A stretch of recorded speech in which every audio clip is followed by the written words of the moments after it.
Sampson, Ocala.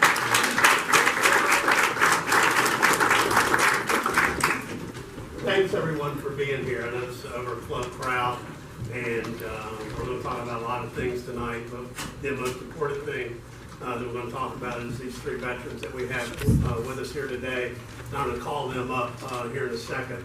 But first of all, I wanted to show a little video. It's a short video. It just gives you some kind of idea about what was going on during that time with our country and what the mood was and what these men did. So, my fellow Americans, in this poignant hour, I ask you to join with me in prayer. Almighty God, our sons, pride of our nation, this day have set upon a mighty endeavor, a struggle to preserve our republic, our religion, and our civilization, and to set free a suffering humanity. Soldiers, sailors, and airmen of the Allied Expeditionary Force, you are about to embark upon the great crusade toward which we have striven these many months. The eyes of the world are upon you. The hopes and prayers of liberty-loving people everywhere march with you.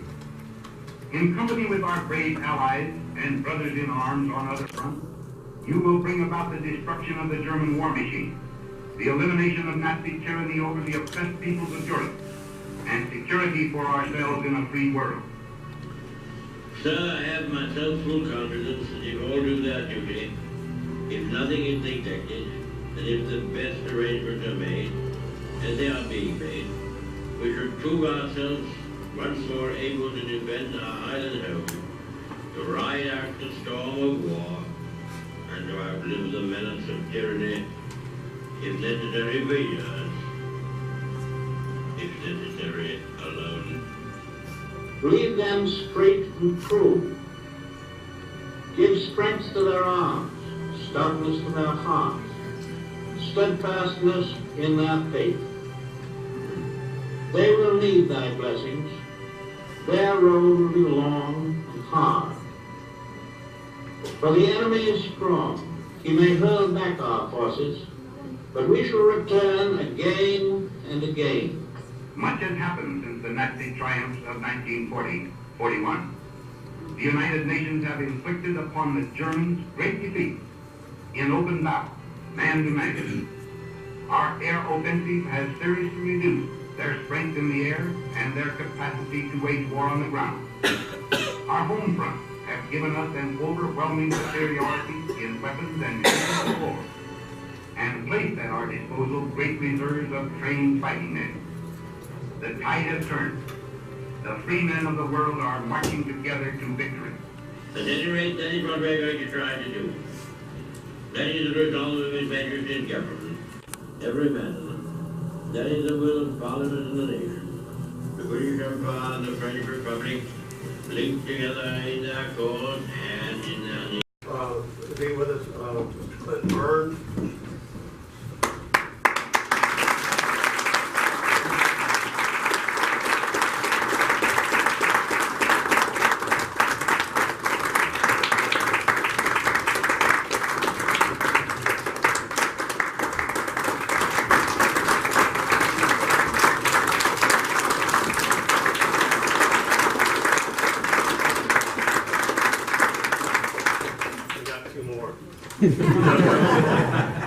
Doug Oswald.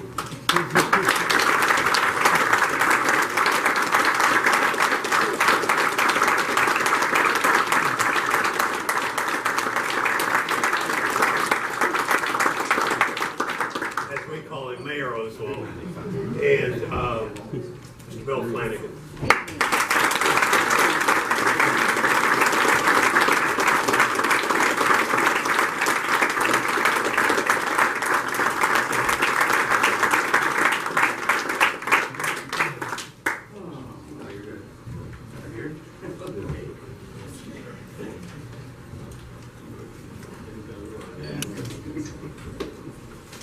Get out of here. And at this time, I've got Sergeant First Class Sandoval and Staff Sergeant Rowland, the United States Army, are here to make a presentation to these gentlemen. So,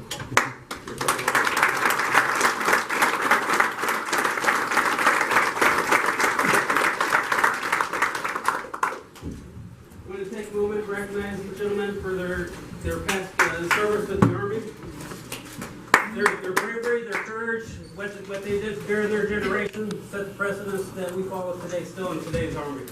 So, on behalf of the Army, I want to present each one of these gentlemen as Army commendation.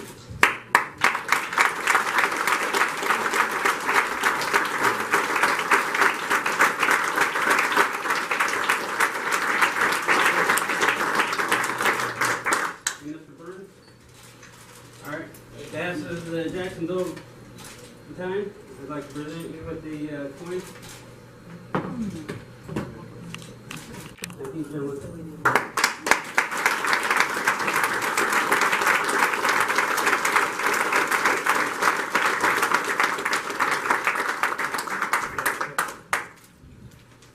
all right, and I've got proclamation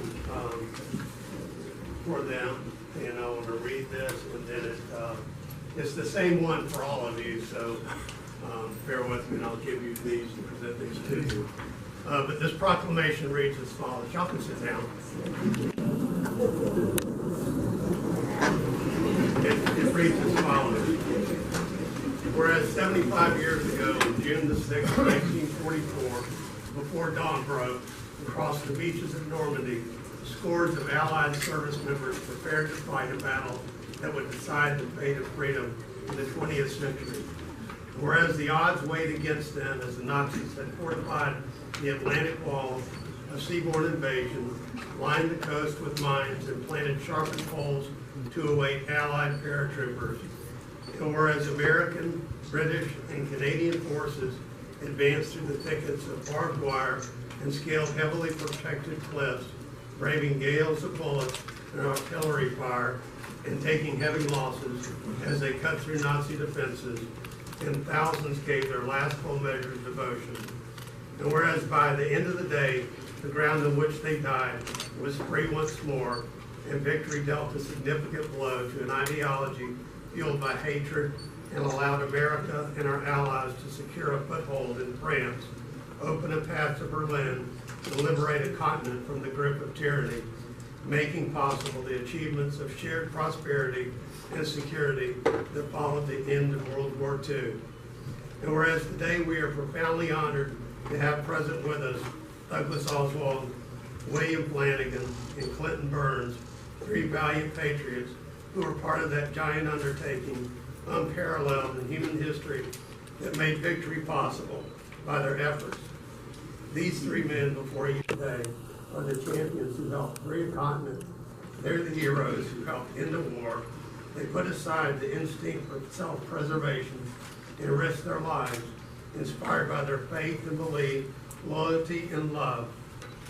We pay tribute to them and to all the patriots of D-Day who, through their courage and sacrifice, changed the course of an entire century.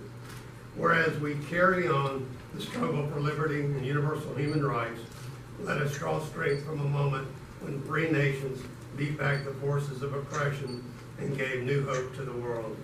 Now, therefore, I can't go in by the virtue of the authority vested in me as mayor of the city of Ocala, Florida, do hereby proclaim June the 6th, 2019 as D-Day's 75th anniversary day, and I call upon all residents of Ocala, Marion County to remember on this day those brave men, living and dead, who did so much to open this path to victory and peace.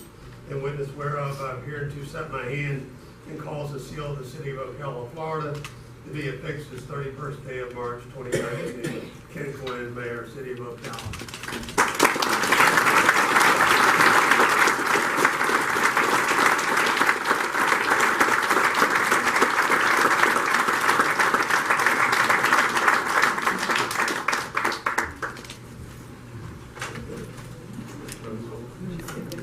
We've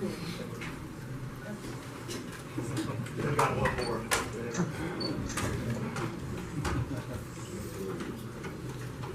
And again, this is a letter, and it's the same for all of you.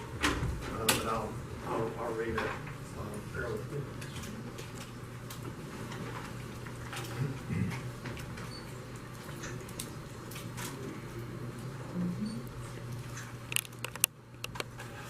Reads as follows.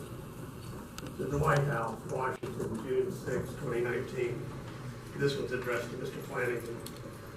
Dear Mr. Flanagan, on the 75th anniversary of D-Day, I extend my personal admiration, our nation's everlasting gratitude to you for your valiant service during World War II.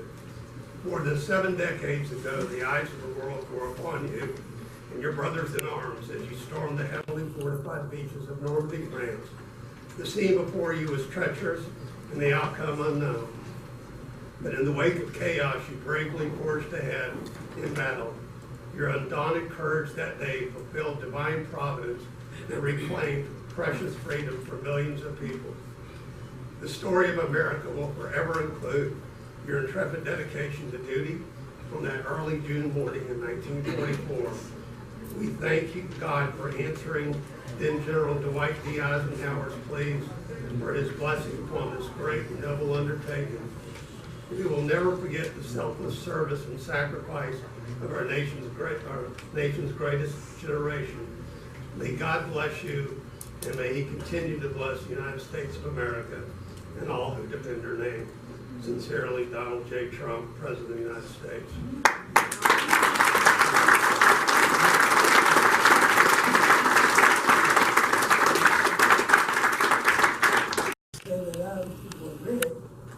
Love to recite a World War poem and tell you all about the poem that I looked at. And it says, in 1941, Second World War was just begun. Oh, Hitler and Berlin stretched out his paw, give up the European nations in the war. Hitler went out and prepared a place that he called the No Man's Land. He told his soldiers they need not fear, because I'm going to be your engineer. We loaded our vessel and we started across. The first thing we knew, our vessel was loaded. This called President Roosevelt to be displeased. He said Adolf Hitler trying to rule the sea. He sent him a message straight from home, saying you better leave our vessel alone. Well around the Pacific borders, different commanders were giving out orders. Some were high and some were low. Some said we won't fly no more. Well, they didn't fly no more that day. But O.J. Penn kept right on his way. O.J. Penn, he had a surprise. He pretended he wasn't on either side. He came on over to the United States so he and the president could get it straight. He acted like a man. He didn't argue, but he slipped around and he bombed Pearl Harbor. They bombed our ships upon their belly. Our first hero was Captain Kelly. His mother, she cried when she received the news because he didn't win his medal before he died. Now I've told you about the other side. I'm going to slow you down in the car you drive. 40 miles an hour is against the law. We're going to ration the rebel to win the war. Ration and sugar and gasoline. We're going to put your mind on the European. That's all, folks.